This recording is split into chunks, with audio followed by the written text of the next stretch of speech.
je disais que Dieu, lorsqu'il a créé l'homme, il a mis le libre arbitre. Donc il savait qu'il a placé dans l'homme ce libre arbitre, donc le pouvoir de faire les choix.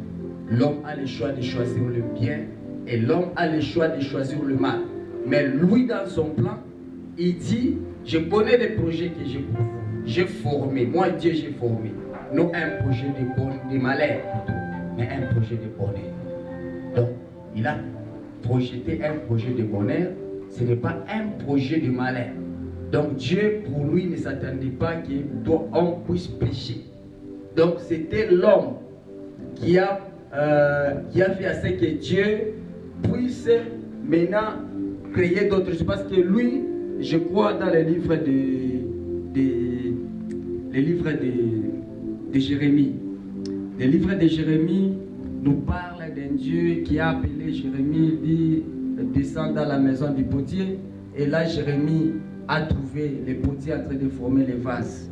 Et la Bible a dit la vase qui ne réussissait pas, ce potier l'a réformé. Donc il l'a battu, il détruisait cette vase afin de réformer une autre vase. Cette vase qui réussira. Donc c'est ça le plan de Dieu. Alors là, c'était arrivé comme une vase qui n'a pas réussi. Il a créé l'homme. Il a vu que l'homme que j'ai créé, l'homme a péché. Raison pour laquelle Dieu a réformé. Il a détruit. Vous voyez, il a détruit cet homme qui était corruptible, cet homme qui avait péché, pour réformer un autre homme qui sera pur, un autre homme qui va marcher dans la pureté. Raison pour laquelle la Bible nous parle d'un deuxième Adam. Le premier Adam avait échoué, mais le deuxième Adam a réussi. Donc c'est là que nous voyons de la nouvelle alliance. Donc s'il y a une nouvelle alliance, il y avait une ancienne alliance. Et cette ancienne alliance n'était pas respectée. Merci beaucoup, homme de Dieu. Avalez un peu, s'il vous plaît. Respirez, s'il vous plaît. Homme de Dieu, vous avez touché un point qui m'a trop époustouflé à moi, qui a créé encore des histoires. Ok.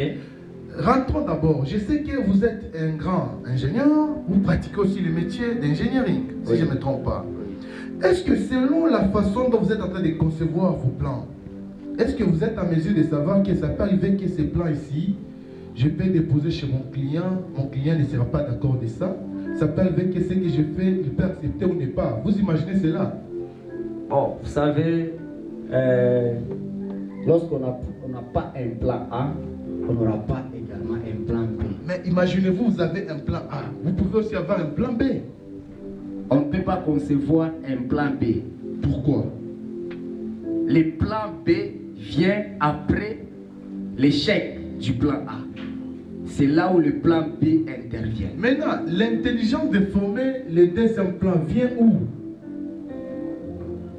Vous savez, lorsque Dieu lui-même ne se fatigue pas de recommencer, il nous a créé à son image. Il nous a créé avec l'intelligence, avec la sagesse. Il dit, là où votre intelligence s'arrête, c'est là où mon intelligence commence.